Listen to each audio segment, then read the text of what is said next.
안녕하십니까, 문털란TV입니다. 자, 김은경 혁신위가 결국 조기에 문을 닫았습니다. 원래 9월까지 유지하기로 했던 혁신위가 일찍 문을 닫게 됐습니다. 혁신위가 문을 닫으면서 두 가지 혁신안을 또 당에 제안을 했는데, 혁신위가 결국은 이재명의 딸랑이 기구, 이재명의 보위기구라는 걸 분명하게 드러내고 그리고 문을 닫는구나, 주랭랑을 쳤다, 이런 비판들이 지금 거세게 일고 있습니다. 말은 혁신이 아니지만 이재명과 친명계 그들의 어떤 기득권, 당내 기득권을 계속 가져가게 하겠다, 그다음에 확대시키겠다, 이런 내용이 다름없다고 생각이 되고, 김은경이 오늘 기자회견 중에서 이런 발언을 했습니다.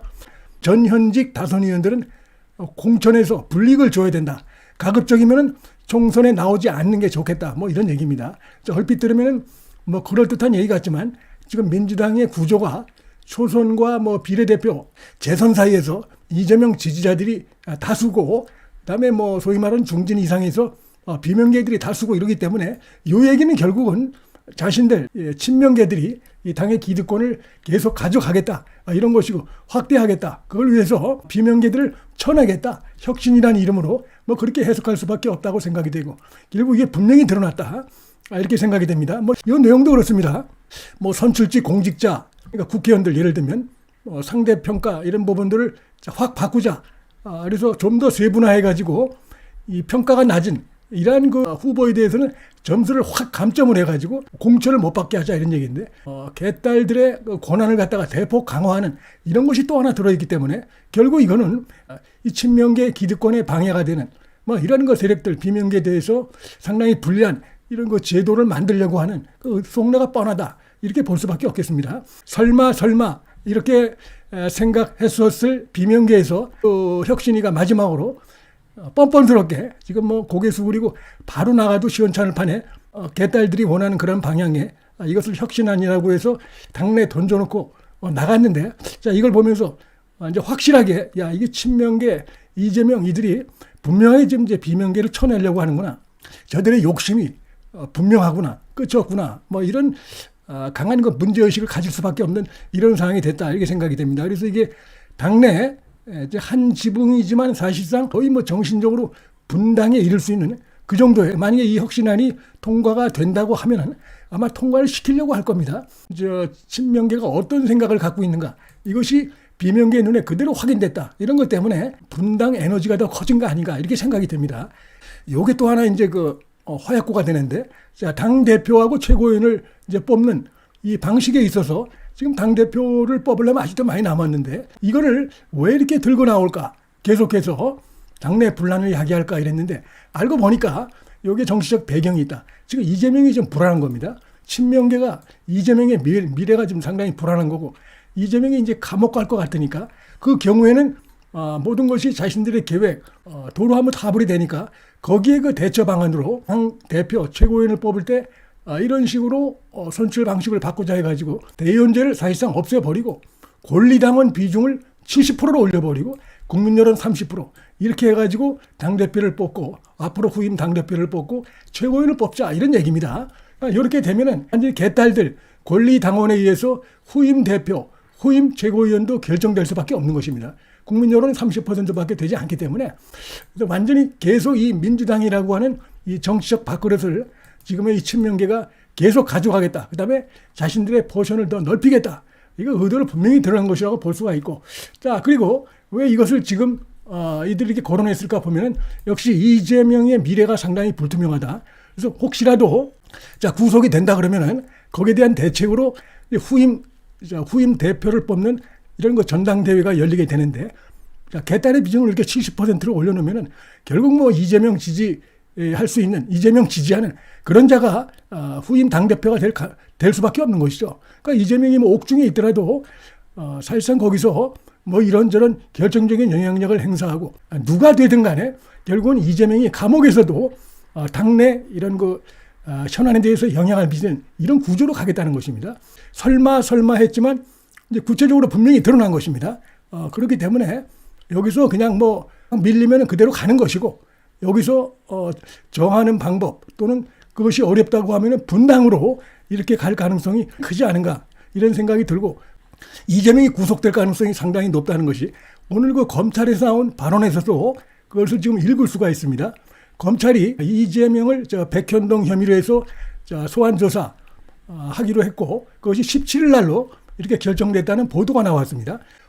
조금 구체적인 왜 이재명을 제1야당 대표인데 왜 소환하게 됐는가 이걸 구체적으로 설명을 했는데 이 내용을 보면은 상당히 지금 검찰이 이재명 혐의에 대해서 자신감을 갖고 있고 자 이렇게 얘기하고 있습니다.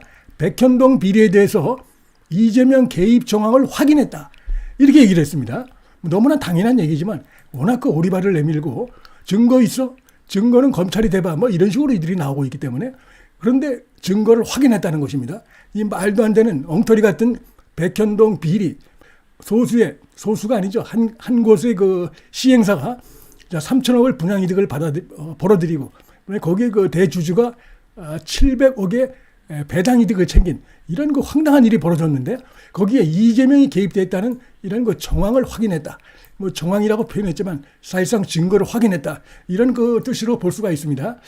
검찰이 백현동 개발 의혹 수사 과정에서 인허가권자인 이재명이가 개입한 것으로 확인된 정황이 보여 사실관계를 위해 소환이 필요하다 이런 입장을 밝혔습니다. 지금 정진상 조사한 뒤에 당시 결정권자인 이재명 소환조사가 필요하다고 판단돼 출석 요청을 하게 됐다. 이렇게 설명하고 있습니다. 이 얘기는 상당히 중요한 내용이라고 보고 결국 정진상이 직접적이든 간접적이든 불었다고 볼 수 있습니다. 인허가권자는 이재명이고 성남시의 핵심 2인자입니다. 그 성남시 공무원들이 당시 용도 변경 등등의 실무구 공무원들이 정진상을 가리키고 있습니다. 근데 정진상이 아마 지난번에 소환 안 돼가지고 자기가 이게 책임지고 한 게 아니다 이런 식으로 얘기한 것 같아요.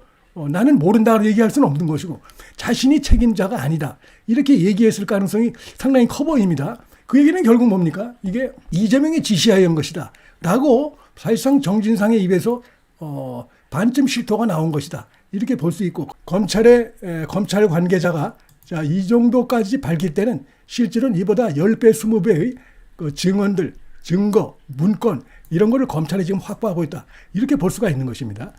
그리고 이런 것들을 보면 상당히 좀 자신감을 검찰이 내비친 것이다.